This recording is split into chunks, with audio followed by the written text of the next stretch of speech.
We're now going to look at finding the arbitrary constant c.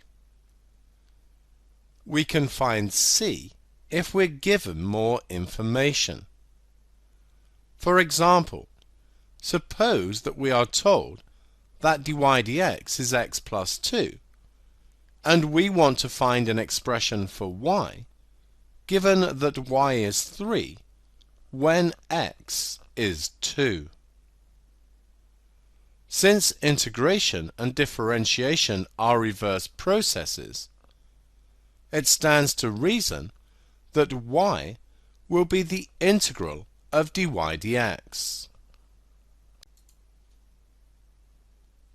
In this case, since dy dx was x plus 2, we have the integral of x plus 2. That becomes x squared over 2 plus 2x plus a constant. We could write that as a half x squared plus 2x plus a constant. We're given the information that y is 3 when x equals 2. Substitute in.